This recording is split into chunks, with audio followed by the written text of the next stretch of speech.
Bueno, entonces, retos de la debida diligencia o en debida diligencia en derechos humanos para el sector minero. No le quise cambiar el nombre a la primera conferencia en la que participamos la doctora Adriana y yo. Y este es el centro o la nuez sobre la cual vamos a estar trabajando esta primera parte de la charla. Entonces, yo prefiero arrancar desde el inicio, no quiero dar por sobreentendido, por más que sé que estamos en un espacio marcado por abogados, ¿cierto? Y que hacen parte de este sector. Quiero iniciar desde back to basics, saber cómo nos va, sin ir tan atrás, ¿no? Y sin perder, digamos, la necesidad y creo que la razón por la cual quieren estar acá. Y la gran pregunta y es, bueno, ¿y esto de los derechos humanos y empresa, qué tienen que ver o cómo se vincula o qué tanto me van a afectar o yo como empresario qué tengo que hacer o yo como parte del equipo social o yo como parte del equipo jurídico? ¿Dónde encuentro esos vínculos, esas sinergias con el tema de debida diligencia y derechos humanos y empresa y sector minero energético? Entonces, ¿qué es la debida diligencia en derechos humanos para el sector minero? Primero, hay que decir, y siempre que hablo de este tema, desde ahí arranco, que la debida diligencia, pues no es un término desconocido pues, para nuestro ámbito, ¿no? Como saben, las diligencias son una práctica jurídica normal, muy cercana al temas de inversión, y que pues, realmente, pues, en pocas palabras, es una práctica sana, una buena práctica que permite como ahorrarnos dificultades a futuro cuando lo estamos viendo desde el punto de vista de proyectos, ¿cierto? Ahora, cuando hablamos de debida diligencia en derechos humanos, lo primero que tenemos que decir es que estamos planteándonos o ubicándonos en un espacio diferente, ¿cierto? Aunque tienen algunos puntos de contacto, no necesariamente estamos hablando de esa, digamos, tradicional debida diligencia que se venía desarrollando, pues, digamos, anteriormente, antes de que este tema apareciera en el radar. Hecha esa salvedad, y muy rápidamente, pues para no quedarnos simplemente en una charla de historia, sino ir a la nuez del problema, al asunto, al core, y para los que pues no lo tengan en el radar o para quienes quieran refrescar un poco sus conocimientos sobre el tema de derechos humanos, fue en 1948 con la Declaración Universal de los Derechos Humanos, donde se estableció por primera vez en la historia occidental estos derechos fundamentales de las personas. Obviamente fue una reacción a todos los vejámenes, ¿no?, que se dieron durante la Primera y la Segunda Guerra Mundial, ¿cierto? Digamos que fue una reacción en búsqueda de la igualdad, la dignidad, la libertad y los derechos básicos, ¿no? De las personas. Ahora bien, en el 2011, y doy un brinco, un fast forward rapidísimo, como les digo, no, la idea no es quedarnos en historia, sino ir como rápido sobre el tema de derechos humanos y empresa. Se publicaron, aparecieron los principios rectores de las Naciones Unidas sobre empresas y derechos humanos, lo cual surge por un encargo a un encargo de su presidente a John Ruggie, ¿cierto? Por ese nombre, ¿cierto? Y lo van a aparecer los principios rectores de John Ruggie, ¿cierto? Que se basan en proteger, respetar, ¿cierto? John Ruggie tomó esta tarea, decidió organizar, revisar, encontrar y descubrir, más bien analizar, que efectivamente había cierta tensión, llamémoslo así, por lo menos, entre la actuación de las empresas, ¿cierto?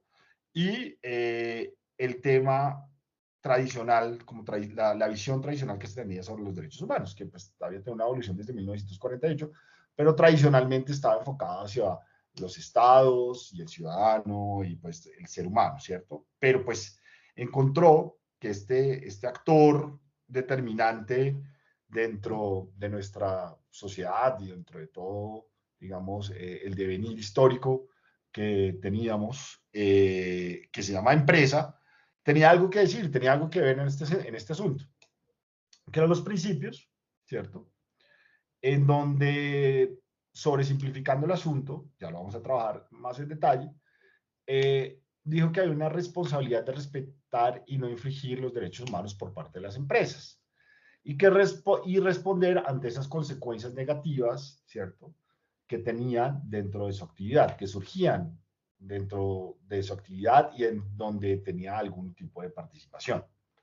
Entonces, digamos que de alguna manera ese primer paradigma de que las empresas sí tenían que ver con el tema de derechos humanos, pues estuvo ahí presente.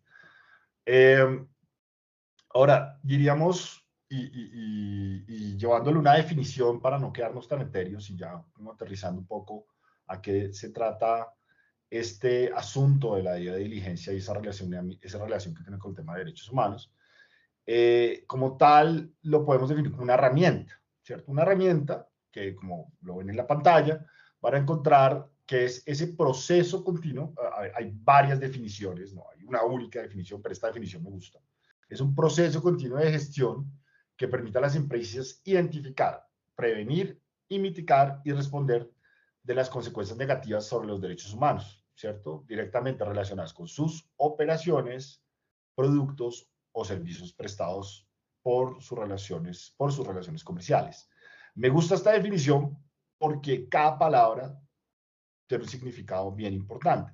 Si se dan cuenta, hay una relación directa entre lo que ven en la izquierda de su pantalla con proteger, respetar y remediar y el tema de identificar, prevenir y mitigar. De igual manera, des en cuenta que de alguna manera el criterio ha venido evolucionando inclusive desde el 2011 y hablamos de directa consecuencias negativas sobre los derechos humanos directamente relacionadas con la operación, que fue lo que inicialmente se trabajó, productos, es decir, por el resultado de su operación, ¿cierto? O servicio prestado, pero también, y por eso lo subrayo en verde, por sus relaciones comerciales, incluso cuando no haya contribuido a generar. Entonces, claro, como estamos entrabados y pensamos en esta lógica de responsabilidad y esta lógica de obligaciones, pues entonces ahí si se dan cuenta, cada palabrita va ampliando, ¿cierto? Ese marco, eh, esa responsabilidad, si se puede ver, sobre la operación, lo que produce, pero que inclusive lo ha llevado a la empresa a pensar sobre sus propios proveedores y hasta qué punto es responsable de la actuación que estos tengan, siendo pues una relación comercial y pues una empresa diferente. Esto es tomado del proyecto de conducta empresarial responsable en América Latina y el Caribe, CERALC, que en últimas tiene muchas fuentes, digamos, que es muy recomendado a la hora de estudiar estos asuntos. Ahora, ¿qué consideramos o qué considero? Considero que el asunto de los derechos humanos en la empresa y su relación ha venido haciendo un efecto sándwich de alguna manera. Desde el ámbito internacional, ¿cierto? ¿sí? Desde el multilateralismo, hacia los países, hacia las empresas, ¿cierto? Con directrices como el de la OCDE para empresas multinacionales, con declaraciones como las de la OIT sobre empresas multinacionales, con respuestas desde la responsabilidad social empresarial o desde la ASG en cuanto a fomentos de buenas prácticas y estándares y ética, ¿cierto? Y con estándares propiamente dichos, pues muy representativo el de la ICMM por estar trabajando el asunto minero, ¿no? Donde constantemente se habló del tema de empresas y derechos humanos, relacionando o desarrollando o dando una opinión o avanzando sobre los principios rectores de Naciones Unidas sobre empresas y derechos humanos, los principios Ruggie, que si ustedes lo ven y lo leen, es un manual corto, ¿cierto? Es un manual corto, pero que ha venido generando esta reacción. Obviamente uno diría que dentro de la lógica de responsabilidad social empresarial o ASG se está cumpliendo la función de empujar los temas para llevarlos, ¿cierto? Para avanzarlos, para ponerlos en la agenda nacional. Ahora, considero que la necesidad de vincular el tema de derechos humanos con la empresa y más con la industria mineroenergética es imprescindible y no podemos negarlo. Ahora, ¿por qué yo considero esto? Ya lo escucharemos. Primero, un poco de contexto, es decir, ¿dónde encontramos esos puntos, cierto, de relación, cierto, entre estos derechos humanos, como 1948 y todo su desarrollo, con la empresa? Y uno va a encontrar, comencé a listarlos y comencé a encontrar una cantidad de puntos y de contactos que fueron apareciendo, ¿cierto? E intenté agruparlos, digamos, bajo un sentido de tal vez de relevancia e importancia sobre unos ejes transversales que son importantes para la empresa, ¿cierto? Ahora, dentro de este primer grupo tenemos pues, en genérico, pues sabemos que hay un deber de protección del Estado de los derechos humanos, que pues, digamos, es su forma clásica, pero también estos fondos de inversión gubernamentales se ven afectados o se ven influenciados por el tema de derechos humanos y empresas, hasta el punto de saber que nosotros no podemos, digamos, terminar invirtiendo como país, ¿cierto? En actividades, ¿cierto? Que no tengan en el centro este tema de derechos humanos y empresas. Es decir, no se trata de ir por el negocio que más produce dinero, y eso es muy difícil de explicárselo a un fondo, sino que también es ir por la actividad o pues el negocio en últimas o por el ofrecimiento que en últimas también reconoce todo el tema de derechos humanos y empresa para generar esa ganancia. También lo encontramos en la promoción del respeto a los derechos humanos mediante la contratación pública, es decir, cómo se ha venido cambiando esa lógica de contratación pública a través de vincular la necesidad de tener en cuenta el tema de respeto a derechos humanos, ¿cierto? Cosas muy simples como trabajo infantil, ¿no? Es decir, hay normas de contratación pública a nivel global que dicen, oye, usted, ok, muy bien, pero usted tiene que proteger el medio ambiente, ¿cierto? Estar pendiente de la calidad de empleo que ofrece, ¿cierto? Que no violente los derechos de sus trabajadores, bueno, y tantos otros temas. La prevención de conflictos en la construcción de paz y las empresas y los derechos humanos. Sí, obviamente, también hay que tener este tema de cómo usted logra no solo entender que a través de su actividad está desarrollando una actividad económica, sino cómo logra prevenir los conflictos que se puedan derivar de la misma. Y pues abordar daños, impactos ambientales, que ya lo hemos mencionado, regulación de las empresas en contextos de conflicto, que pues no es ajeno a Colombia y vamos a retomarlo más adelante, pues por nuestras características propias de conflictividad. Y el tema de infraestructura sostenible, ¿no? No es hacer infraestructura por hacer infraestructura, sino que realmente sea una infraestructura que responda claramente hacia la sostenibilidad. Otros temas también agrupados están el tema de igualdad de género, ¿cierto? Que no se queda solo en el tema de igualdad de género entre hombres y mujeres, sino también todo el tema de LGBTIQ+, y el papel del sector privado sobre la protección de este tipo de derechos y de la igualdad y de la inclusión de estos grupos. E inclusive vamos también con el tema de acoso en el mundo del trabajo. Trabajo infantil, que ya lo habíamos mencionado, la lucha contra la corrupción y la transparencia, que pues digamos que aparece frecuentemente dentro de esta lógica de derechos humanos y empresa, la rendición de cuentas, ¿no? De las acciones y los reportes, el buen uso y limitantes en usos de redes sociales. Uno no se imagina que hasta allá llega, es decir, en un mundo de redes sociales, hasta qué punto las bases de datos usadas por la empresa, los mecanismos de reparación en términos del uso de estas tecnologías, el uso de la publicidad ética, no engañosa, ¿cierto? Que también refleje o que no incentive la violación de los derechos.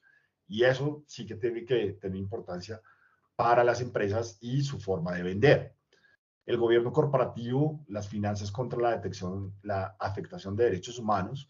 Ahí pues tenemos pues los que pues han estado vinculados al tema, conocen pues todo el tema de los Equator Principles o todas estas reglas del IFC a la hora de ir a influenciar sobre el sector bancario a la hora de financiar proyectos, grandes proyectos de gran envergadura, dentro de los que se encuentran varios de nuestro sector. El respeto de los pueblos indígenas, las comunidades en sitio de la operación, no solo nos limitamos a comunidades indígenas, sino también a la población rural en general, y pues todos los subgrupos y subcomunidades que aparecen según el país del que nos estemos refiriendo, que en Colombia pues hay varias categorías. La justicia climática, la justicia energética, la lógica de APPs para fomentar los derechos humanos y la empresa, que es un punto que es interesante tenerlo en cuenta porque hace parte de esa alianza que existe entre el capital privado y las empresas y lo que puede hacer el Estado para fomentar el desarrollo de estos temas. La debida diligencia en manera de derechos humanos, que es lo que estamos trabajando y que estamos hablando acá. La actualización sobre procesos de elaboración de un instrumento jurídicamente vinculante, y lo subrayo porque digamos que son estas tres temáticas las que tal vez ponen el dedo en la llaga sobre lo jurídico, y los planes de acción nacionales sobre empresas y derechos humanos. Retomaremos estos tres. Y pues también entender que no se trata solo del sector minero energético, o sea, realmente esta lógica de derechos humanos y empresas ha tenido un desarrollo muy importante. Ejemplo, dentro de los megaeventos deportivos, cada vez que se habla principalmente del Mundial de Fútbol, o se habla de las Olimpiadas, o se habla de los macroeventos, cada vez se pone más bajo el reflector cómo afectan o cómo el desarrollo y la puesta en marcha de estos eventos de gran capital pues generan afectaciones a los eventos deportivos. Caso específico, pues todos los mundiales que se hacen, pues digamos, en zonas donde hay altas temperaturas y bueno, hay también ciertas violaciones sobre los derechos de los trabajadores, en fin.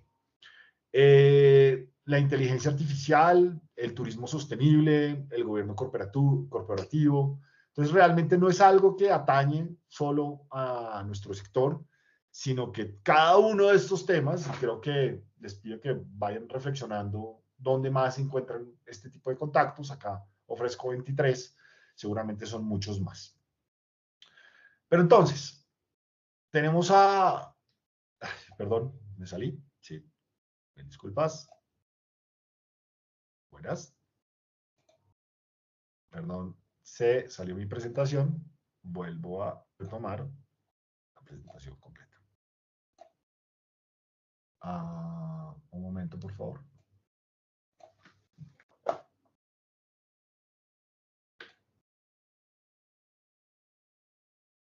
¿Me pueden confirmar si están viendo me va a tocar volver a presentar? Si están viendo mi pantalla, por favor. Sí, estamos viendo. Gracias, doctora. Ruego un momento, por favor. Voy a tener que volver a presentar completo. Muchas gracias.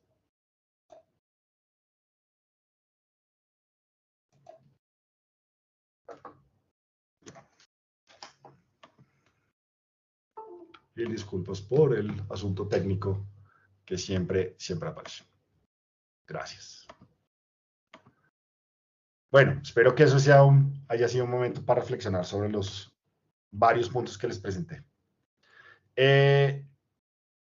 Entonces, desde afuera, las multinacionales de energía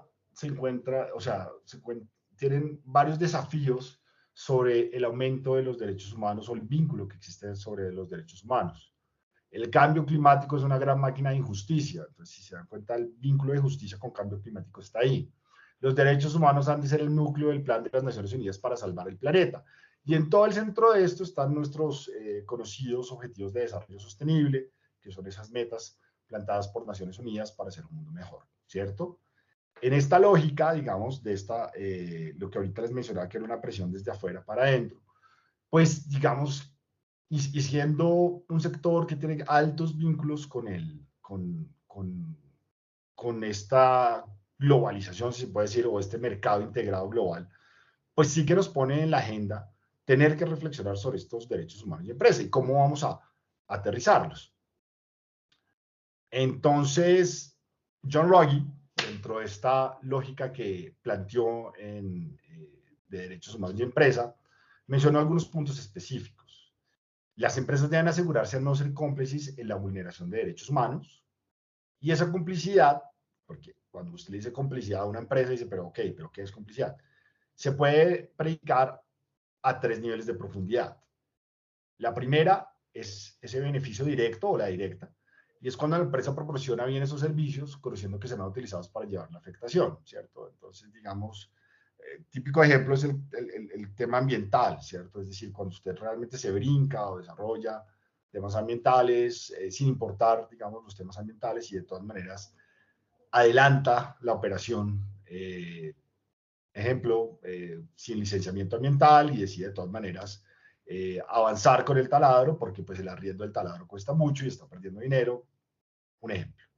Beneficioso, cuando la empresa se beneficia del abuso o la afrenta a los derechos humanos. Digamos, con el trabajo infantil, con el trabajo en condiciones indignas, en el caso de la minería, digamos, o con las mismas cadenas de suministro que estábamos hablando, cuando sabemos que la persona que nos proporciona un bien o un servicio, pues no reconoce sus salarios, contrata a menores de edad, en últimas, hace afrentas al ambiente, pero de todas maneras, pues nos sale barato contratar con este proveedor y de todas maneras contratamos sus servicios.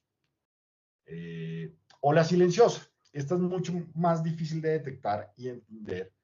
Y es cuando la empresa decide callarse o mantiene una actividad, no hace nada, ¿cierto? Sobre estos abusos sistemáticos sobre los derechos humanos. Hay dos ejemplos, uno más cercano al sector minero energético y otro más lejano. El primero es esto que ven acá, que es Risk Military Adventurism, que en últimas significa, se remonta mucho a lo sucedido en el África, ¿no? Y a todos estos conflictos por la extracción de recursos naturales y cómo a través de los mismos se financiaban digamos, conflictos entre comunidades, ¿cierto? O se financiaban guerras civiles. Y de alguna manera, ¿cómo usted decide seguir adquiriendo estos bienes o de manera solo siguiendo lógicas de mercado de que es barato y no hace nada al respecto? Inclusive hasta ya tendría que ser. Obviamente yo sé todas estas lógicas pero entonces no vamos a reemplazar al Estado. Ya volveremos sobre lo mismo. Hay un caso que yo creo que no tiene que ver con el sector minero energético, pero yo creo que ejemplifica muy bien a lo que nos estamos refiriendo, y es cuando una empresa que se dedicaba a proveer equipamiento médico para realizar ecografías, encontró un super negocio en un país, ¿cierto?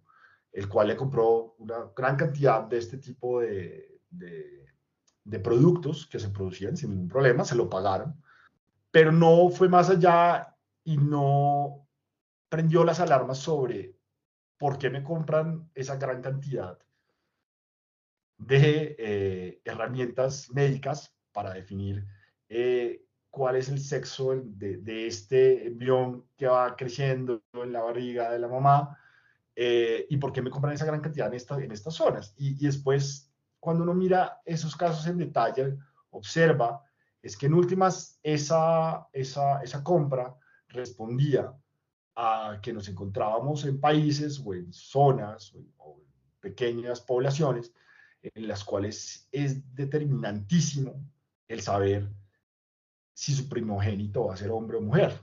¿Mm? Y en ese sentido, porque inclusive se dan pérdidas de derecho, pues nosotros pues en Colombia no lo experimentamos tanto así, pero pues en países como Egipto, el régimen de herencia se ve afectado por este tipo de temas. Entonces, digamos que se le pide a la empresa de ir un poco más allá y decir, ok, bueno, ¿hasta qué punto? Pues, ok, vendemos un aparato, ¿cierto? Para realizar la ecografía, pero no llenamos el mercado porque eso, ¿hacia dónde nos está llevando? Eso es una forma silenciosa. Muchos retos, ¿no? Totalmente. Supongo que ustedes, pues, para el negocio minero energético. Ahora, No se pueden negar los retos, y por eso yo colocaba necesidad, sí.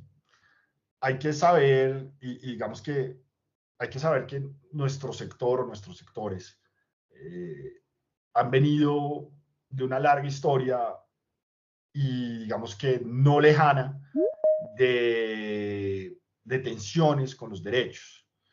Yo traigo un caso, no del país, pero que sí, digamos, tuvo un impacto muy importante sobre la sociedad, sobre la comunidad global, que fue el caso de Brumadinho y la empresa Vale. Como saben, Vale es una empresa de las más grandes del mundo en temas mineros, y cómo se presentó toda una afectación a una población, generando por un mal manejo a la hora de manejar su operación, principalmente en la acumulación. Ya les voy a colocar un video para que sea más claro, de aguas, bueno, y los relaves.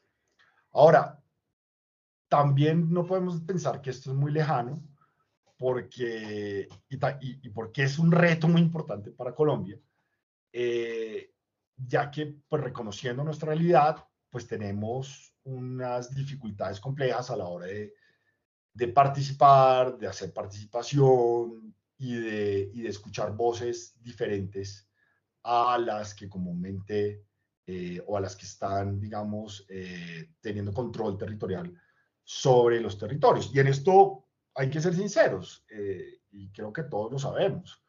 La presencia estatal en algunos espacios del territorio es escasa y realmente pocas industrias, y también de ahí la importancia de nuestro sector minero energético, se arriesgan y van a esa Colombia profunda. Y de ahí la importancia también de reconocer la importancia de este tipo de actividades y su vínculo y los efectos tan importantes que pueden tener el territorio. Pero asimismo, también tenemos que reconocer que somos de los países que peor desempeño tenemos en cuanto a la actividad de activistas ambientales y defensores de derechos humanos en el mundo. Acá pueden ver a la derecha un reporte de Global Witness, que es una de estas ONGs, yo sé, una de las de mejor nombre, ¿cierto? Yo sé que acá no se trata de meter, al igual que a la minería, o nuestro sector no se puede meter en la misma bolsa, absolutamente a todo. En el sector de las ONGs no se puede meter todo en la misma bolsa. El caso de Global Witness es una ONG que viene trabajando más o menos desde el 93 y que viene haciendo este reporte desde el 2012 hasta el 2022, lo cual nos ubica, en este caso, muy mal a la hora de ofrecer cifras sobre defensores de la tierra y del ambiente muertos o afectados, ¿no? Acá ven dónde está Perú, dónde está Nicaragua, países como la República Democrática del Congo, Filipinas, México, Brasil y nosotros, digamos que siempre vamos cabeza a cabeza en este tema, pero entendiendo también nuestra población, pues sí es preocupante este punto. A esta altura y buscando una forma de reflexión y concientización, no se trata de un adoctrinamiento, quisiera compartir con ustedes un video de 2 minutos en el cual se explica un poco el conflicto que sucedió con Brumadinho, lo cual lo voy a colocar en este momento. Yo les agradezco que por favor me digan si lo logran escuchar. Está cargando. La publicidad ¿No siempre. alarma? Conéctate con la app de la dejamos pasar. de lunes a jueves. Se escucha. La tragedia de Brumadinho cumple 5 años este miércoles. Al menos 270 personas fallecieron cuando el 25 de enero de 2019 colapsó una presa en la mina Coge de Feijão, en el estado Minas Gerais, en el sudeste de Brasil. La presa de la brasileña Vale se rompió a las 2:28 del mediodía, justo cuando los trabajadores almorzaban en la cafetería. Inundó un área del tamaño de 270 campos de fútbol, con el lodo de sedimento que queda después de separar el mineral de hierro. 5 años después, los socorristas aún buscan restos humanos u objetos que permitan localizar e identificar a Natalia de Oliveira y a otras 2 personas que nunca fueron encontradas. Mientras los bomberos sigan allí trabajando en la lucha para encontrarla, nosotros tenemos la esperanza de darle un entierro digno. El colapso de la presa, que contenía más de 11 millones de metros cúbicos de desechos mineros, dejó poco de los vecindarios cercanos a la mina de Brumadinho, una ciudad de 40.000 habitantes. Son pocos aquellos que siguen en el lugar. La mayoría aceptó sumas de vale para mudarse.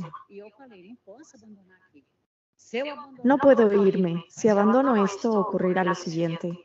Los que vendieron a Vale les pagaron, se fueron con dinero en el bolsillo. Pero los que siguen aquí y aún están ante la justicia, sus casas fueron robadas o saqueadas. La tragedia llenó de lodo el río Paraopeba y lo dejó inservible para beber o pescar, según los residentes de los 26 municipios afectados. Un estudio de 2020 encontró niveles inseguros de metales pesados como hierro y uranio. En 2021, Vale firmó un acuerdo con el gobierno para pagar unos 7.000 millones de dólares en daños, incluidas las indemnizaciones a las familias de las víctimas y la limpieza ambiental. El director ejecutivo de Vale, Fabius Bartman, y otras 15 personas fueron procesadas por un tribunal en enero de 2023. Las causas de la tragedia siguen indeterminadas, aunque un estudio publicado a inicios de este año apuntó que los desplazamientos microscópicos en las capas del relave podrían haber creado una presión suficiente para provocar el colapso del dique. Bueno, la verdad, ese era como un punto más para que lo tengamos en cuenta. No es la verdad absoluta, lo hace, el video lo hace la AFP, que ni siquiera... Esta es la otra cara de la minería en Chile, que produce cerca de 1/3. Listo. Entonces, volviendo a nuestra presentación, lo que quiero decir con esto, el punto que quiero llegar, es que no la tenemos fácil, ¿cierto? Y que este es un sector que tiene historia, ¿cierto? Y que por más que queramos buscar, y por más que yo sé que año a año, muy amablemente, Jaime Arteaga hace una fantástica labor de decir que esa percepción sobre el sector, sobre los sectores viene mejorando y pues considero que sí, y hay municipios que realmente quieren estar con la minería y han entendido esto, pues sí tenemos un reto más difícil a que fuera cualquier otro sector de la economía, por una historia que tenemos y una historia reciente. Esta catástrofe es del 2019 en Brasil y lo que sucede día a día por nuestra falta de control territorial del Estado, pues sucede día a día. Ahora, yo sé que es una visión un poco oscura y arriesgada sobre el tema, pero también les quiero decir que el día de ayer, estuve en una conferencia en la EAN, en la que estaba Brigitte Baptiste, hizo una fantástica labor con ODL, sacando un atlas que habla que se llama Caminos de Bienestar, ayer lo lanzaron, supremamente interesante, que en últimas, haciendo una medición matemática de dónde se están dando los cambios realmente y las afectaciones, ¿cierto?, sobre la tierra, sobre la vegetación, sobre los hábitats, en las zonas que están cercanas al oleoducto, en los llanos. Ha encontrado que el sector minero energético está lejos de ser el primero que lo afecta. Que muy probablemente, y dada unas gráficas que ya muestran, les voy a entregar el link, justo ayer fue la presentación, es el sector agroindustrial el que más ha tenido, digamos, una relación no tan sana con el territorio en los llanos. Entonces, ¿con esto qué quiero decir? O sea, no se trata solo de pensar sobre el sector minero energético, sino que también nosotros estamos en unos espacios y operamos en unos espacios en donde realmente hay que pensar como un todo para lograr llegar a objetivos y pues definitivamente esto viene cambiando, o sea, realmente también las poblaciones, también el sector, digamos, la Colombia Profunda ha venido dándose cuenta de la importancia de nuestro sector. Esto para dar las dos caras de la moneda. Ahora, el día que tuvimos la conferencia con la doctora Adriana, y acá es donde realmente yo quiero subrayar y destacar. Hablamos solo de la directiva sobre la sostenibilidad empresarial y debida diligencia de la Unión Europea. Esta directiva comienza a hablar de normas que obligan a las empresas a integrar sus derechos humanos y su impacto medioambiental en su sistema de gestión. Es decir, pasamos de unas directivas, de algo que realmente podríamos encontrar más en el soft law, a tener una lógica que realmente tiene consecuencias, sanciones, multas y órdenes de cumplimiento. Y en últimas, comienzan a solicitar que se identifican, que se prevengan, que se mitiguen y que se rindan cuentas sobre las afectaciones de derechos humanos en el ambiente, en las operaciones, en las filiales y en las cadenas de valor. Lo cual también cuando nos ponemos en una lógica de vendedores, ¿cierto? De vendedores de nuestros productos, llámese carbón, también significa todo un reto, porque también va a empezar a generar una revisión de las cadenas de valor más a detalle. Las consecuencias, ya se está hablando de unas consecuencias binding, unas consecuencias que realmente sí generan un efecto, una sanción, una multa, una orden de cumplimiento a quien no realmente cumpla este tipo de directrices a nivel comunitario. Y también estaríamos hablando de inclusive una responsabilidad civil a esos Estados miembros que garantizarán que estas víctimas, pues hay que ver cómo se desarrolló esta directiva de estas víctimas, reciban unas indemnizaciones por esos daños y estas faltas de obligaciones. Entonces, la pregunta central de todo esto, y ahí es cuando les digo que necesitamos ir construyendo como sector, es si en Latinoamérica debemos incluir dentro de nuestra legislación una norma, ¿sí?, en la que se constituya una obligación de adelantar una debida diligencia en derechos humanos a lo largo de todas nuestras actividades.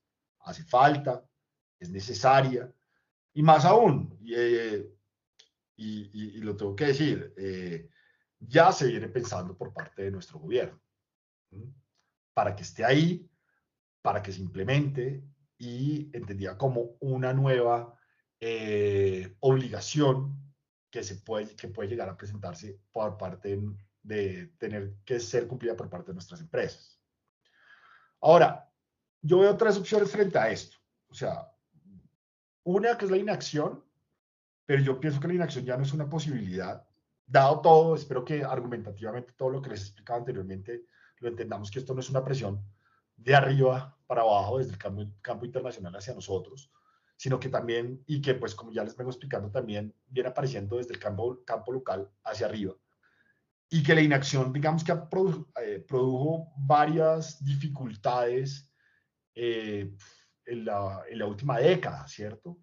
¿Hasta qué punto nuestra voz como sector minero energético, bien sea como el Colegio de Abogados, en Minas, Petróleo y Energía, o como las demás agremiaciones, o las universidades, o los colegios de geólogos, o de ingenieros de minas, tienen que empezar a hablar y a actuar y a influenciar sobre este tipo de decisiones? La otra opción es que no incluyamos este tipo de directivas, pero sí fortalezcamos, operemos y ejecutemos los instrumentos que ya tenemos para que realmente sean operativos. Es que hay una serie de instrumentos sobre temas de derechos humanos que ya existen en nuestro ordenamiento y que en últimas, algunos de ellos han tenido ciertos bloqueos institucionales. El caso de la consulta previa y su regulación, el caso de ley de pasivos y ambientales, que pues su regulación está a cargo del Ministerio de Medio Ambiente, el caso Escazú, que también tiene que regularse, el caso de las consultas populares y esa falta de normatividad sobre esta ley de coordinación y concurrencia. Es decir, hay que ponernos las pilas a la hora de influenciar a nuestro legislador, ¿cierto?, para que realmente cubra esos espacios y no lleguen una norma de este estilo simplemente a trasladar ese tipo de responsabilidad hacia las empresas.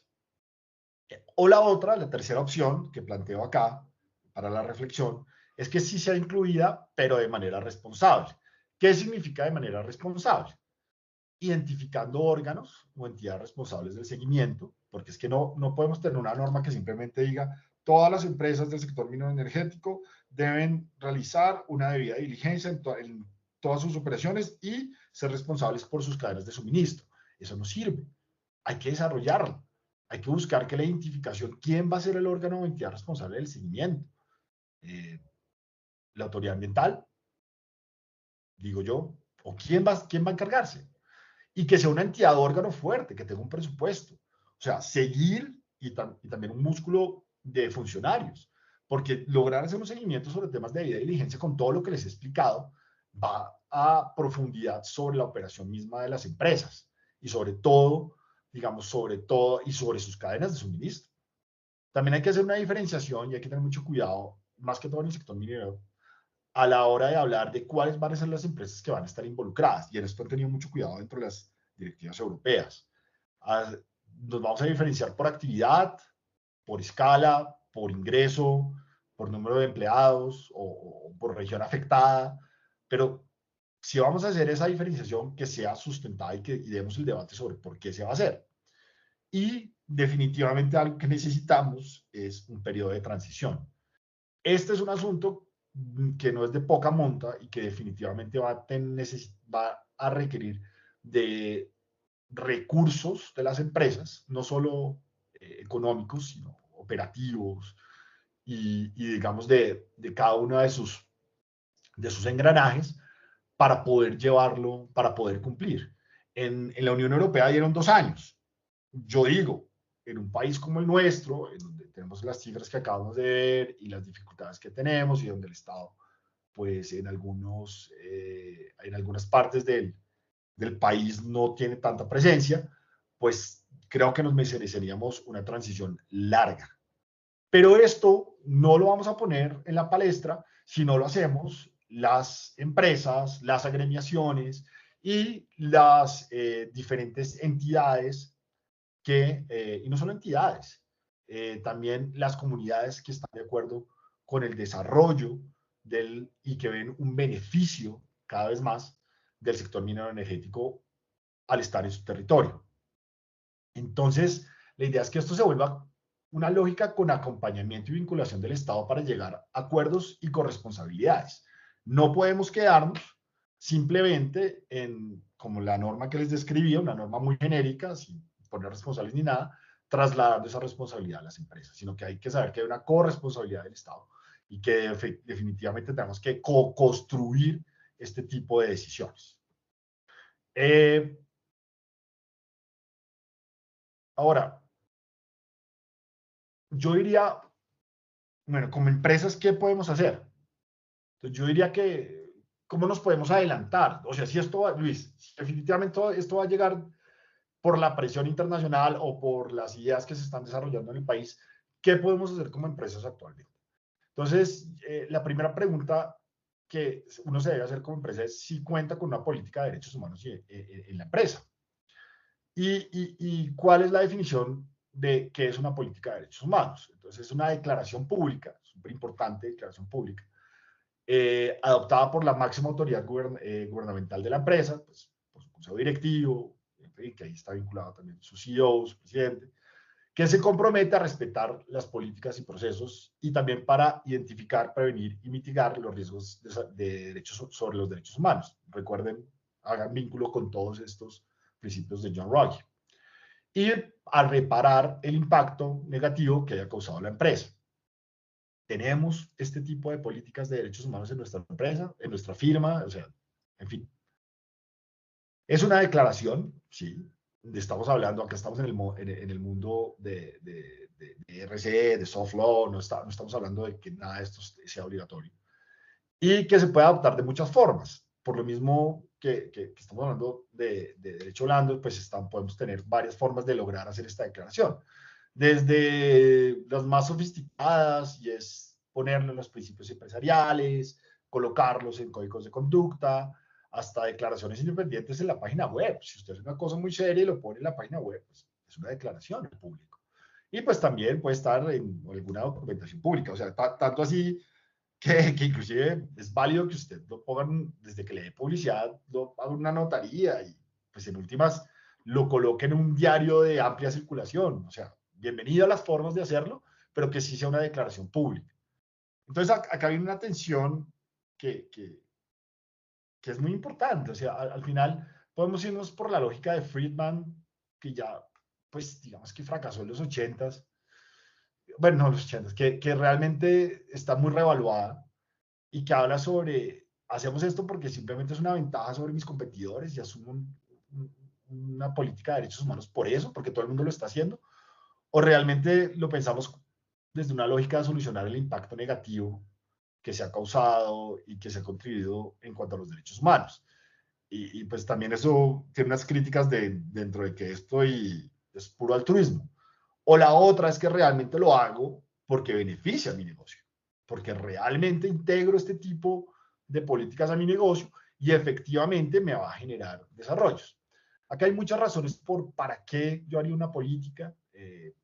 No quiero quedarme corto de tiempo, entonces pues la presentación es de ustedes, se las enviaré, pero hay muchas razones que fortalecen, en las que busco convencerlos de que sí es importante seguir este camino, para demostrar buenas prácticas, para lograr capacitación interna en la gestión de los riesgos y liderazgo de sus trabajadores, para demostrar el compromiso de la empresa por el apoyo de los derechos humanos, para alertar a la empresa tempranamente de posibles riesgos antes de que se vuelvan riesgos complejos, ¿cierto? Para tener un mejor relacionamiento con los grupos de interés, ¿cierto? Que están ávidos de saber usted qué está haciendo y por qué lo está haciendo, ¿cierto? Ahora, yo agregaría una, y las anteriores están muy referenciadas por Pacto Global y en sus guías de empresas, que ahí está pues también el link que estará en la presentación, pero la verde la agrego yo, para enfrentar de mejor manera el futuro y para adaptarse y ser más resilientes como empresa ante los cambios que se nos están viniendo. Es importante prepararnos antes de que llegue la norma obligatoria, porque pareciera que va a venir, o esa es la tendencia. Si uno mira las guías de OCDE sobre debida diligencia, perdón, lo avanzo rápido, hay unos pasos sobre cómo usted tiene que desarrollar esta debida diligencia. Cada paso tiene unos desarrollos más profundos, pero me permití resumirlo en estos 10, pensé que eran 12, 10 pasos. El compromiso político, que es muy importante y es el primer paso, por eso lo destaqué, pero también está evaluar e incluir como mínimos el respeto y compromisos a las políticas existentes, es decir, cumplimiento de la norma, de la ley, todos los derechos humanos internacionales, reconocer que vamos a proteger todos los derechos internacionalmente reconocidos y en todos, digamos, la estructura sobre derechos humanos que existe dentro de la gobernanza global, o recabar información tanto por fuentes internas y externas de cómo está afectando y cuál es la complejidad de mis operaciones a la hora de revisar el tema de derechos humanos, e involucrar las partes afectadas internas y externas y contribuir al desarrollo del compromiso público.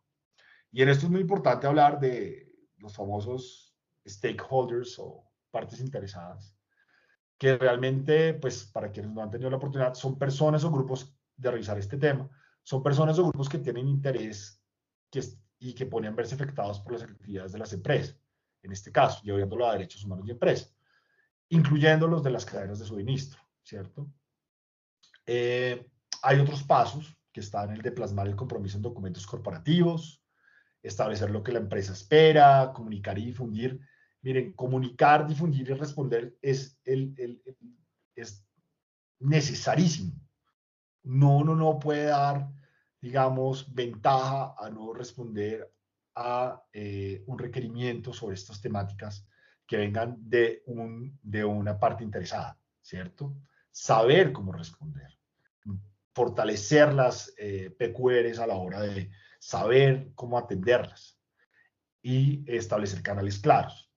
El compromiso debe reflejarse en los procedimientos y operaciones relacionadas y relaciones comerciales. Es que inclusive este tema de derechos humanos de empresas nos pone a repensar los incentivos financieros que se le dan a nuestros empleados, los lobbies y la manera de cómo usted hace lobby y se relaciona, y los tipos de contratos que ya se ha explicado para la adquisición de suministros, ¿no? ¿Qué exigencia usted le va a tener? Es todo un reto, miren, y les hablo desde la práctica. Obviamente es mucho más difícil.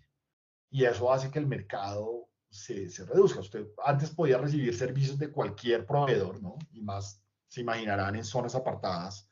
Usted no está acá en Bogotá, en Chapinero, buscando un servicio, ¿cierto?, de eléctrico, ¿no? O de montaje, sino que usted está en zonas apartadas del país buscando, y es todo un reto.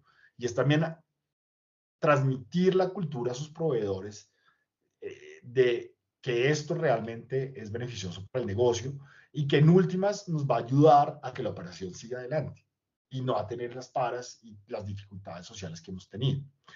Y pues obviamente debe haber una supervisión y una clara responsabilidad a todos los departamentos pertinentes.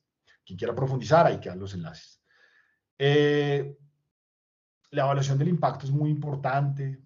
Hay que tener en cuenta que hay formas de evaluar el impacto que se debe tomar. O sea, el ideal es que uno lo haga desde la etapa previa, ¿cierto? Desde la etapa previa del proyecto. Obviamente no siempre sucede así.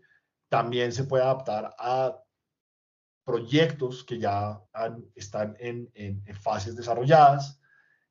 Obviamente se reconoce que las zonas afectadas por conflicto requieren una atención adicional, y eso nos lleva a que en Colombia pues los riesgos en derechos humanos pueden cambiar y son difíciles, y realmente que nos blinda ante eso y que como toda esta lógica de tener una política en derechos humanos y empresas y haber realizado de manera eficiente una debida diligencia en derechos humanos continua nos puede blindar ante posibles amenazas que se presenten a futuro, ¿cierto? O riesgos más bien. Hay que tener una consulta constante con los grupos de interés. Esto no se agota con simplemente hacerlo una vez. Una pedagogía interna constante con sus empleados y obviamente incluir todo esto en sus sistemas de gestión. Y muy importante lo de las comunicaciones. Bueno, ahora, medir, comunicar e influenciar. Dos cosas que son importantes que les quiero dejar. Acá los nos van a encontrar la guía de debida diligencia en materia de derechos humanos del ICMM y cómo realmente le dan mucha importancia a las cadenas de suministro al lado derecho. Y lo otro es, muy bien Luis, pero ¿cómo se mide? O sea, todavía me queda muy entero usted cómo logra medir mi buen desempeño o mal desempeño. Eso, existen todas unas metodologías, ¿cierto? Una de las que les traigo y que me parece muy interesante y que digamos que es ampliamente reconocida es esta metodología de Corporate Human Rights del World Benchmarking Alliance. Ahí queda el link en donde discriminan una cantidad de ítems de cómo sumar y cómo sumar si se está logrando de manera cualitativa y cuantitativa el objetivo de respeto sobre los derechos humanos. También quiero recomendar, dentro de toda esta lógica, qué podemos hacer antes, previamente, este documento que fue hecho por la FIP y también, digamos que por Zuleta Abogados, reconociendo la autoría, ahí está, donde de este análisis que se hizo creo que en el 2021 sobre empresas, paz y derechos humanos, se terminaron resumiendo en estos bullets, y que en últimas termina diciendo que existen distintos grados de incorporación del contenido de toda esta lógica de empresas y de principios rectores de empresas y derechos humanos dentro de nuestro marco regulatorio. Es decir, ya hay un desarrollo, por más que no tengamos una norma que nos haga pero ya hay un desarrollo por medio de jurisprudencia y por medio de diferentes normas ambientales, sociales, se imaginarán, cómo los instrumentos internacionales y regionales vinculantes regulan parcialmente estas obligaciones que tienen las empresas, pero también reconoce este estudio que existen vacíos sobre algunos puntos. Ejemplo, sobre las compras públicas. Y múltiples vacíos, no solo vacíos, sino múltiples vacíos sobre estos mecanismos operacionales de las quejas y reclamos que pueden tener contacto, ¿no? Inclusive hay una nota dentro de estas conclusiones que se me hace la más importante, que dice que no existe en el ordenamiento jurídico colombiano una sola fuente que regule integralmente todos los componentes de los tres pilares de los principios rectores sobre las empresas y los derechos humanos de las Naciones Unidas, y que realmente se encuentra como atomizada y de manera etérea. Dejo el enlace para poder. Obviamente, se ha existido en nuestro país una política en derechos humanos del sector minero energético. Esto no es un invento del actual gobierno. Desde el gobierno Duque se impulsó fuertemente esta iniciativa con unos objetivos, con unos lineamientos de integración interinstitucional y, digamos, de coordinación, en donde se puso en el centro, digamos, esta lógica de derechos humanos y empresa. Yo, la verdad, me gustaría escucharlos, pero no quiero dejar de delinear ese vínculo entre esa frontera entre la justicia energética, los derechos humanos y nuestra actividad. Y la mejor forma que encontré de hacerlo fue a través de esta caricatura, en donde realmente uno termina diciendo, no es solo un cambio de la matriz o de la forma en que nosotros vamos a obtener la energía como sociedad, sino que hay que integrar la aproximación Jedi, ¿no? Por la caricatura, que es que dentro de todo este cambio que se va a hacer o esta transformación que estamos viviendo por el tema de transición energética, hay que integrar justicia, equidad, diversidad e inclusión. Es decir, no se pueden dejar atrás a comunidades, a economías, a sectores de la población que pues se van altamente afectados por decisiones abruptas. Dentro de esta lógica de justicia energética hay unos desarrollos altos por la literatura. Hay que saber que justicia energética no se quedó simplemente en la definición de qué es aplicar los derechos humanos a toda la cadena de la energía, sino que ha tenido unos desarrollos sobre la justicia distributiva, de cómo se realmente distribuye a lo largo de la sociedad los beneficios que tienen en este cambio, digamos, en esta transición. Justicia procesal, que en últimas se refleja en cumplir los procedimientos adecuados y no dejar, no saltarse, digamos, los pasos. Típico ejemplo, pues los procesos de consulta previa o la obtención de permisos, autorizaciones ambientales o licencias ambientales. Una justicia de reconocimiento, y es que saber que hay poblaciones que van a verse afectadas y no vamos a estar, siempre que decimos reconocimiento comenzamos a hablar desde una visión muy de minorías étnicas, pero también podemos hablar sobre poblaciones que se van a ver afectadas en esta transición, digamos los municipios dependientes, ¿no? Del sector, los llanos orientales. La justicia cosmopolita, que es un poco más abstracto, y es decir, que cómo la acción que tenemos como país termina afectando al resto del mundo, ¿no? Y la restaurativa, y es que saber que esta lógica de no estar dejando a nadie atrás, se necesita saber que van a haber unas implicaciones y afectaciones a ciertos grupos, y hay que ver cómo les damos una opción, digamos, en lógicas por dar un ejemplo, de reconversión laboral. ¿A qué nos vamos a ir? ¿Hacia qué sector de la economía hemos planeado que vamos a llevar este tipo de actividades? No somos los únicos que estamos pensando en esto. Si se dan cuenta que hay una declaración política de los sindicatos mineroenergéticos para la transición justa en Colombia, ya se está integrando, digamos, la temática dentro de los temas sindicales, porque obviamente, pues los sindicatos que viven de este tipo de sectores, pues obviamente se sienten de alguna manera amenazados porque no logran detectar una solución en estas lógicas de reconversión. Ok, no más hidrocarburos, no más carbón, pero ¿hacia qué sectores vamos y en qué tiempo, ¿no? Esta lógica, mi colega, la doctora Ana Paola Gutiérrez, me la presta, pero es que es súper significativa de cómo la transición pues, va a cambiar esta lógica de venta de la energía desde grandes distribuidores a una cosa mucho más atomizada que va, viene entre los productores, entre los consumidores. Acá hay un muy buen cuento, y es que porque en California se organizaron los usuarios que generaran energía para su propio consumo y lograron evitar un apagón, digamos de alguna manera, simplemente por una organización dentro de su actuación y de ahorro, organizados a través de redes, y no me refiero a redes eléctricas, sino de redes sociales. Obviamente a través de todo este tema de justicia energética, toda la lógica de minerales críticos, siempre hablamos del cobre como algo muy importante y en la potencial el potencial desarrollo que tiene Colombia en temas de cobre, ¿no? Y creo que en este escenario ya lo han escuchado varias veces, de cómo las energías verdes o alternativas dependerán también de la minería y de cómo vamos a tratar nuestro sector.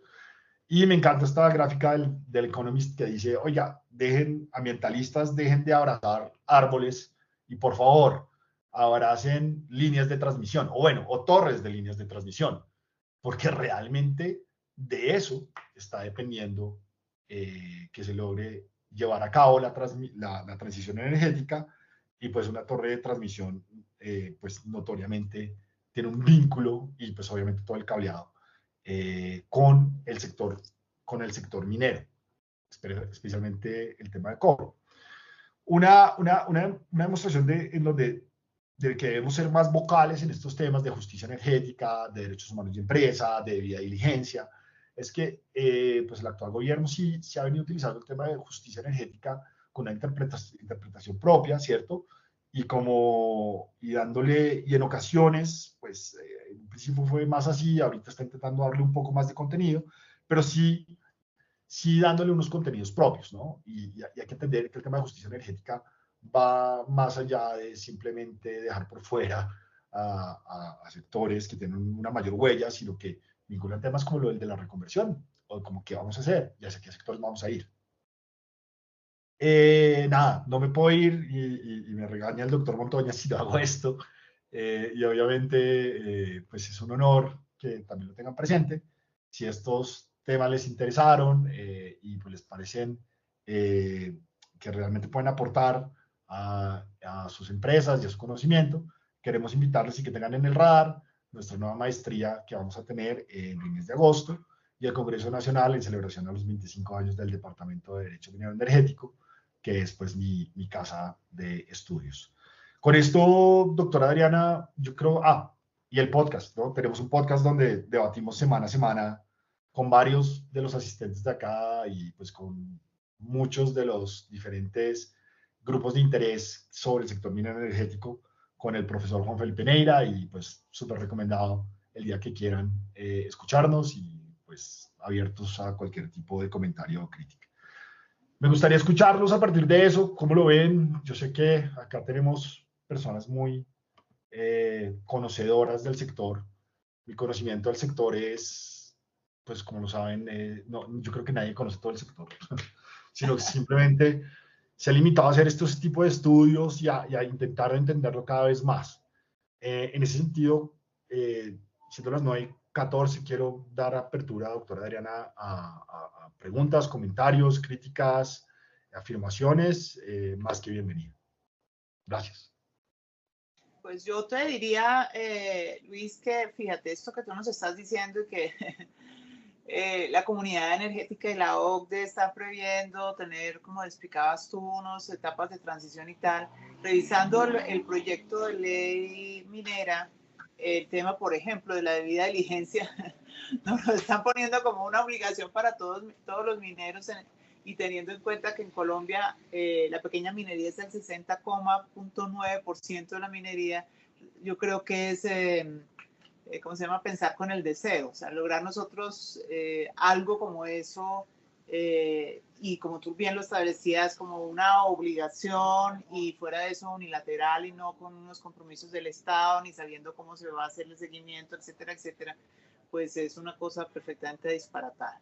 Entonces, de acuerdo contigo, esos son procesos que deben adelantarse. Por supuesto, quienes queremos seguir teniendo acceso a los mercados, tenemos que ser conscientes de que esto va a ser un requerimiento hacia el futuro muy importante, que debemos no solamente señalar y, como tú explicabas, publicar nuestra manifestación de interés, de cumplir con esto, sino demostrar cómo lo estamos haciendo y podernos medir para poder demostrar que efectivamente tenemos un compromiso hacia adelante. Pero sí es una cosa que estamos copiando como muchas otras cosas mal copiadas, diría yo como un comentario. Doctora, y otra cosa, algo que me preocupó un poco, y ya que trae el tema de la ley minera, efectivamente, es que a la hora de hacer comentarios, ya está convocatoria abierta, y pues para quienes no lo tengan claro, tenemos hasta el 31 para hacer comentarios. cuando uno llega al formato, no está abierto a comentarios generales ni sustentados, sino que realmente está abierto a proponga su artículo, lo cual me parece que inclusive hasta por esa forma de buscar participación podría estarse generando un posible defecto en la forma en que se está recogiendo la participación, ya que está limitando a ponga su artículo y yo lo considero, o sea, realmente no estar escuchando la argumentación y por qué es importante y cosas tan importantes como, no sé, la pérdida de empleo que puede generar, el adjuntar un gráfico, cosas por el estilo. Eso me preocupa un poco y pues bueno, veremos qué sucede con esta norma y pues y con ese trasegar propio que existe sobre este cambio, sobre la regulación minera, no solo con la ley minera, sino pues con la 044 y todo lo que hemos venido debatiendo. Pero Sí, la debida diligencia que se impone como obligación es un enfoque equivocado. Y me queda clarísimo después de tu exposición. Aquí está Carlos Augusto Oviedo, que quiere hacer alguna pregunta, participación o lo que sea. Adelante, Carlos Augusto. Doctora Adriana, muchas gracias. Doctor Luis Vicente, magnífica disertación. Mi aporte va en dos sentidos. En el primer lugar, el tema de la debida diligencia es un tema que se viene trabajando desde hace mucho tiempo en varios sectores económicos. Estamos hablando del sector financiero, para mencionar alguno, y se viene extendiendo entre la política de hacer negocios seguros, responsables, dentro de una cadena de justicia en el mundo del empresarial. Digamos, se unen dos conceptos, ética, transparencia, o ética y seguridad. La semana pasada tuve el honor de ser invitado a Ecopetrol para hablar justamente de un tema parecido, pero en un contexto muy específico.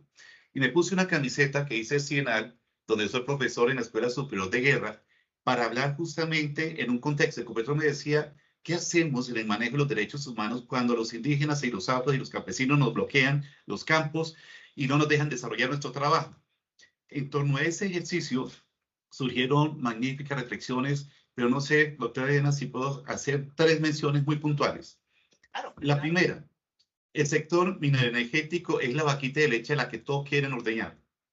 Número dos, las entidades, digamos, comunidades étnicas y minorías también ven en esta oportunidad suplir deficiencias que el Estado no logra cubrir y espera que las empresas del sector mineroenergético, dentro de su responsabilidad social empresarial, las cubran.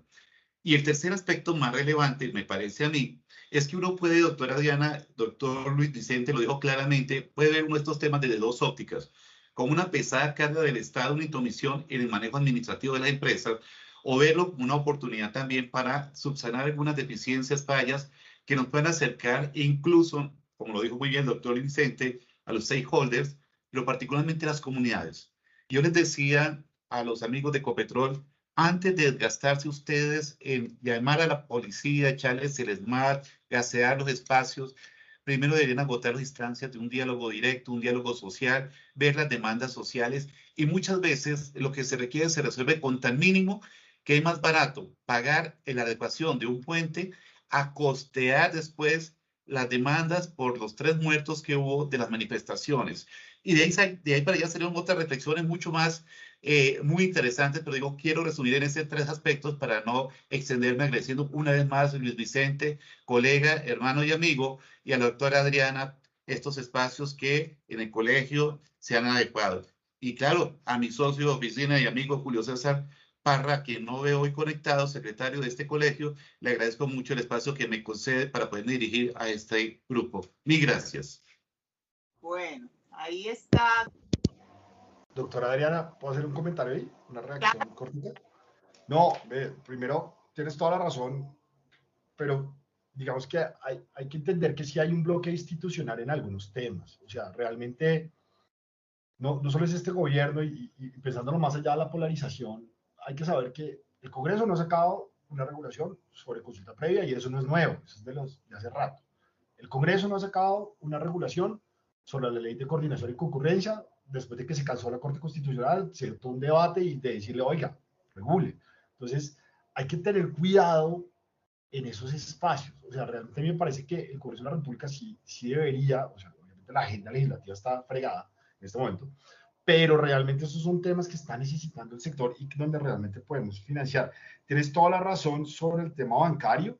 Hay un reto muy fuerte en minería y en esto pues yo sé que la doctora Adriana nos podría dar cátedra lejos, y es cómo no se puede integrar al sector minero, al sector financiero realmente, y cómo ha venido siendo una barrera el vincularlo, ¿cierto? Por más que tenemos una norma y que en últimas dejaban en el Banco Agrario la última obligación de abrirle una cuenta al minero, y así una barrera la lógica de transparencia, ¿cierto?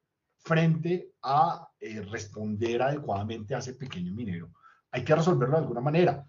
En algunos países del África lo han resuelto con tecnología. Ojalá pudiéramos llegar a ese punto en donde a través de tecnología se certifique de dónde vienen los principalmente minerales preciosos y realmente se reconozca a ese pequeño minero como parte de la sociedad, porque ustedes saben que no ser parte del sector bancario en un mundo moderno como el que estamos es realmente ser un pari. Y a eso le está pasando a gran parte de la población minera, de pequeña minería en el país. Eso, doctor. Tenemos ahí al doctor Armando Zamora. Bienvenido.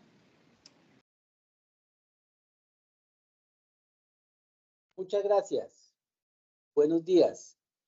Felicitaciones por esta tertulia, Luis Vicente, muy apropiada, muy importante y nos deja muchas reflexiones.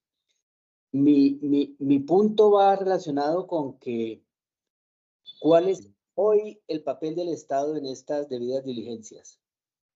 Porque a mí me gusta escuchar de primera mano que ahora el Estado está haciendo debidas diligencias de derechos humanos antes de otorgar ciertos permisos en el sector de petróleo sin que haya una reglamentación ni una ley que habilite a ninguna autoridad para hacer debidas diligencias. Entonces, esto es como una especie de trabajo secreto en donde dicen, no, este no cumple y no se le da el permiso. Yo recuerdo en mi experiencia que eso no se puede hacer. Es una extralimitación de funciones. A mí un abogado de primera línea, no lo menciono, que pues, ya murió, me dijo, usted ni se le ocurra ponerse a inventarse debidas diligencias de recursos humanos, ni de narcotráfico, ni de corrupción, ni nada, porque ese no es su papel.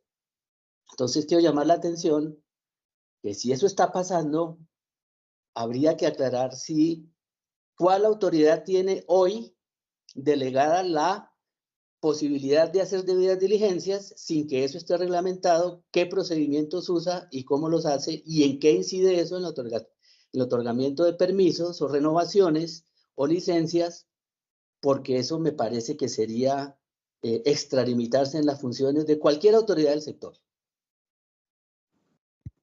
Perfecto. Muchas gracias. Tenemos también alguna intervención de Oscar Mauricio Ramírez.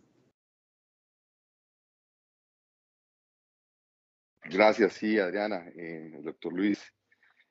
Un gusto saludarlos y la verdad muy satisfecho de haber escuchado esa excelsa presentación del doctor Luis, que es muy progresista, muy vanguardista, porque no solamente da una vista de pura y dura, digamos, de derechos humanos y empresas, sino que la incorpora con esta visión de transición justa, pues haciendo alusión obviamente a toda la justicia energética, climática, ambiental. Entonces, pues felicitarlo, doctor Luis, por su presentación muy destacada. Ojalá también la podríamos replicar en las empresas, que yo creo que es donde se necesita también ese enfoque precisamente en derechos humanos. Yo, digamos, simplemente quisiera anotar, y lo mencionaba también el doctor Zamora, sobre el rol del Estado, ¿no?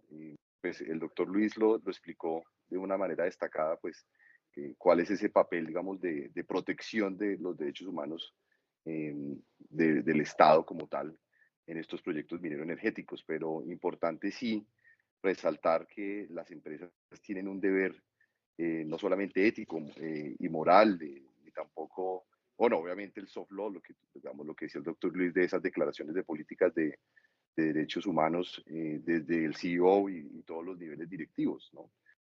Sino también si estos proyectos quieren conservar su CAPEX, quieren conservar sus tiempos de ejecución definitivamente, tenemos que adoptar dentro de nuestro ADN todos estos procedimientos, todas estas recomendaciones que nos da el doctor Luis para que precisamente los proyectos se lleven a cabo. De lo contrario, lo que vamos a tener es una desconexión completa entre el territorio y las empresas, que probablemente muchos de estos proyectos se centralizan digamos, en las grandes ciudades, y en ese sentido sí, digamos, vale mucho la pena tener en cuenta que no solamente este es un rol del Estado, sino es un rol protagónico de las empresas.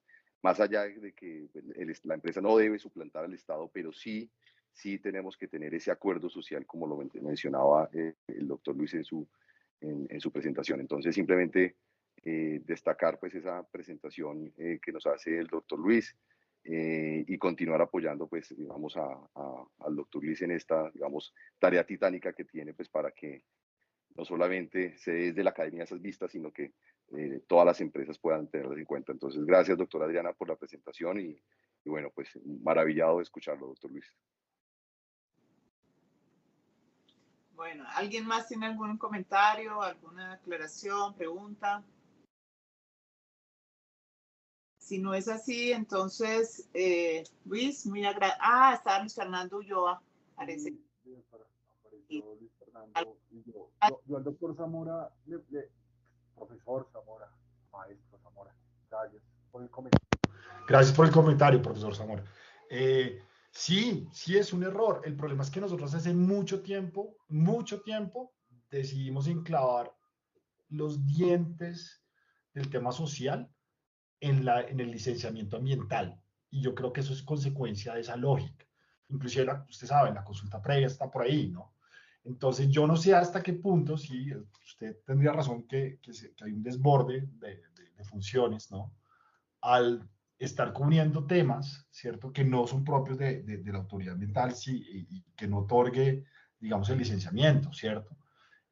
Sí, me parece, ahí es donde recalco nuevamente que me parece que la opción no es o escondernos o dejar que otro regule. Es importante que a la hora que vayan a regular, tener una actividad continua y que realmente podamos influenciar en ese tipo de decisiones. Bien podría ser en pensar de por qué la autoridad ambiental se le ha venido entregando e inflando sus poderes hace mucho tiempo, e inclusive dándole los dientes del tema social. Es una descripción muy clara la que usted hace y sí, eso está pasando. Tiene usted toda la razón. Luis Fernando Ulloa tiene algo para decir. Adelante. Hola, muchas gracias por el espacio. Luis Fernando Ulloa. También he venido colaborando desde hace un tiempo atrás con el Ministerio de Minas y Energía, con la Agencia Nacional de Hidrocarburos, con el IPSE y actualmente asesor del Ministerio del Interior. Y me complace mucho esta invitación. Agradecerle mucho al doctor Luis Vicente Bustos por este espacio y a todas digamos, las personas que han venido participando, al doctor Zamora con varias personas conocidas.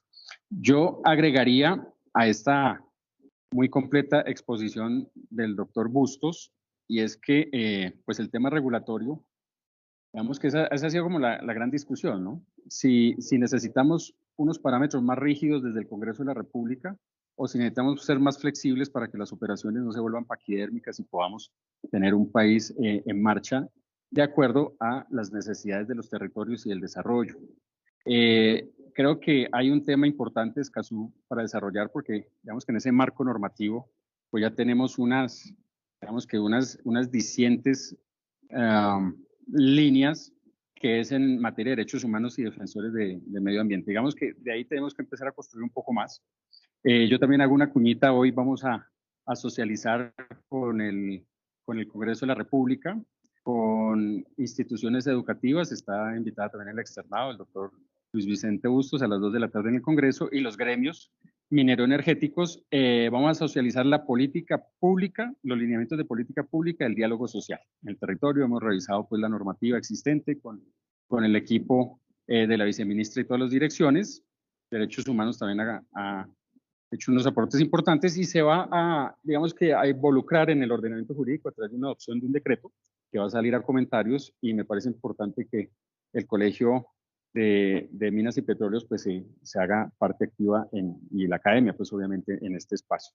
Entonces, yo creo que hay unos avances, la discusión está abierta, necesitamos unas normas más rígidas en materia mineroenergética, en los contratos, en la regulación de hidrocarburos. Sabemos los temas que tenemos pues en transición energética, conocemos de primera mano el tema de justicia tarifaria, digamos que los traspes que tenemos en la CREC.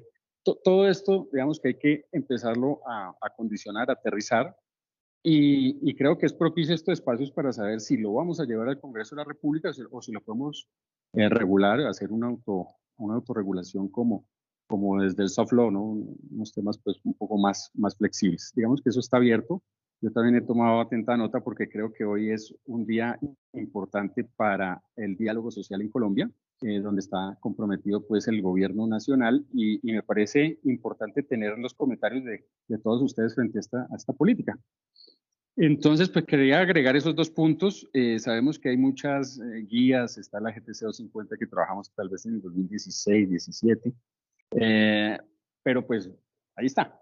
O sea, la industria tiene la voluntad. Yo veo que las compañías cada vez se acercan más al ministerio, están más preocupadas por esos conceptos, cómo entiende este gobierno esa justicia en los territorios, cómo se adapta, digamos que todo este modelo económico y mineroenergético en los territorios, cómo los podemos hacer más competitivos, cómo todos pueden ganar, cómo todos pueden aportar en esto.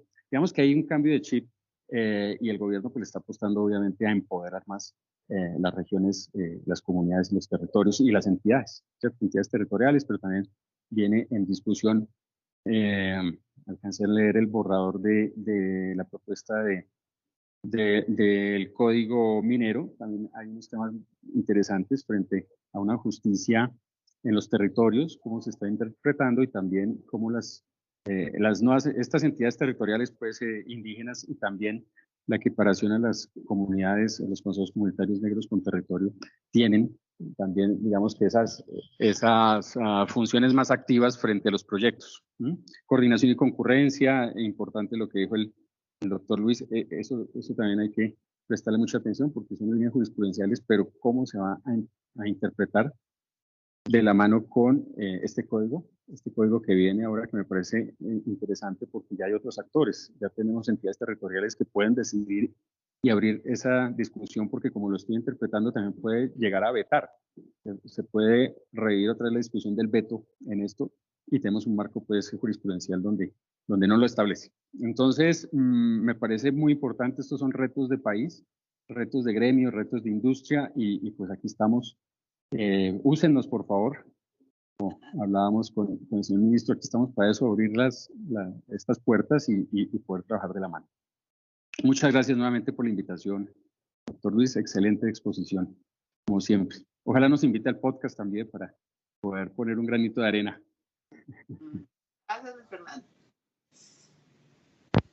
Doctora Ariana, muy cortico para Luis Fernando. Mire, hace mucho tiempo hay una lógica en el país en donde se piensa que lo ambiental va de la mano de lo social, y realmente esto no es mío, igual que lo de justicia energética. La verdad, ahí quedó anotado desde Rafael Efron, no es mío, de la salvedad. Ahí quedan los links. Hay un profesor que se llama Gargarella, de apellido Gargarella, que dice que las constituciones nuestras son constituciones esquizofrénicas. Y es cierto. Es decir, usted en un capítulo o en una página encuentra la protección a ciertos derechos, y en la siguiente página encuentra todo lo contrario. Libertad de empresa, frente a ambiente, frente a todo. Entonces, en ese sentido, lo que uno tiene que entender es que no hay derechos absolutos. Y también en eso, en cuanto a las comunidades, hay que entenderlo, que hace rato como que se bloquearon que tenemos derechos y son derechos. No, todos los derechos son sujetos a ser regulados y son sujetos a que realmente cedan sus espacios frente a otros derechos, ¿cierto? Entonces, a mí se me hace que hay que trabajar en ese tema, y yo sé que ustedes del Ministerio del Interior está avanzando en eso. Y ahí viene el punto, que nosotros, ¿cómo logramos capitalizar ese desarrollo que hemos tenido constitucional? Y pues ya sabemos lo de los 7 puntos y lo que pasó la semana pasada, y esencialmente el séptimo punto que habla de cambio climático, y por ahí se abre todo el espacio para nuestros sectores, ¿no? Hacia cómo logramos capitalizar que logremos vivir todos en un mismo espacio, ¿cierto? Pero, obviamente, sabiendo que ni las comunidades tienen derechos absolutos y ese poder de veto que lo mencionabas, y que tienen que estar dispuestas a ser reguladas, y también como nosotros como empresa o como desde el enfoque de empresarial también hay que buscar llegar a acuerdos. Pero jurídicamente, definitivamente, yo sí le creo al profesor Gargalela. Tenemos constituciones esquizofrénicas y que al final usted puede terminar argumentando o por un lado o por el otro, pero tenemos un solo país y tenemos que convivir en el territorio todos. Solo eso. Muchas gracias, doctor Luis Vicente, y a todos. Muy amable. Aquí, atenta nota. Ya tengo al profesor Garganela dentro de mis lecturas obligadas. Gracias. La obra maestra se llama El cuarto de máquinas de la Constitución. Es un crack. Bueno, entonces, si no hay más comentarios, agradezco a todos su asistencia, agradezco a Luis Vicente habernos compartido con tanta generosidad su conocimiento. Me alegra que haya tenido yo un buen sentido de haber identificado que este era un tema maravilloso para discutir en nuestro colegio. Entonces, Luis, un abrazo, muchas gracias y gracias a todos los demás. Ay, ahí parece que alguien que está pidiendo, espérenme a ver. Me acaba de salir una manito aquí. Carlos, bueno, la última ya nos tenemos que ir. Carlos, adelante. Muchas gracias. Un placer verlos y oírlos, Adriana y Lucho. La verdad es que estaba levantando la mano hace rato, pero no me habían visto. Ah, bueno. Mantilla, es que como no tienes apellido aquí, no sabía quién era. Sí, Luis Fernando también, no sé si Luis Fernando, no, ya la bajó, no, ya listo. Pero mire, un comentario corto. Claro que sí. En el derecho positivo colombiano ya existe de alguna forma la debida diligencia por vía de los fallos de la Corte Constitucional, que ustedes conocen, sobre todo el de acciones, el de consulta popular, perdón. Lo otro es que yo creo que la regulación tiene un riesgo, regular tiene un riesgo para la vida normal de un sector económico. Y esto se refiere a la forma como se regula el grado de exigencia que se impone y las oportunidades en las que se deben realizar.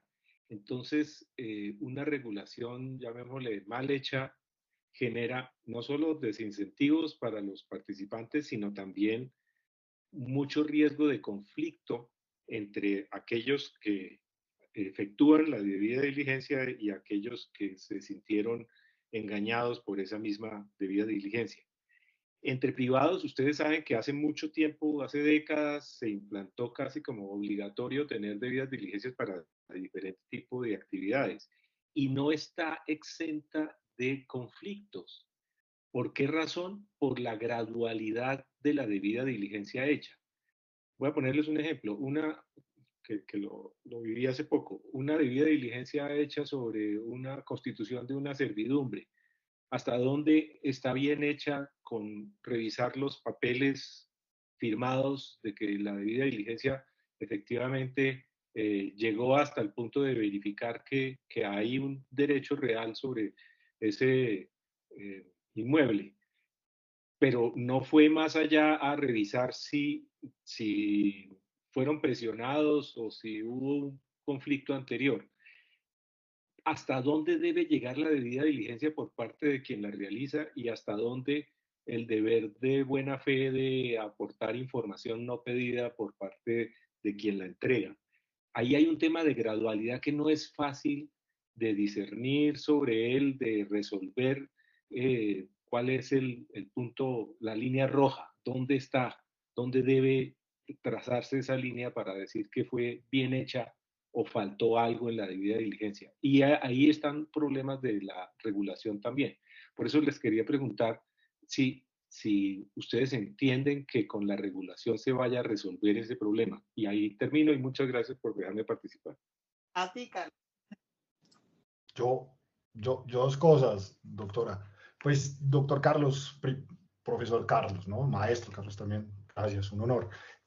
Doctor Carlos, yo veo que la debida diligencia, si me permite el nombre, clásica que usted nos describe, tiene una característica que es que se agota en el tiempo, y eso en la literatura de derechos humanos y empresa y debida diligencia, pues digamos que se encuentra estudiado. Mientras que en la debida diligencia en derechos humanos es una acción continua.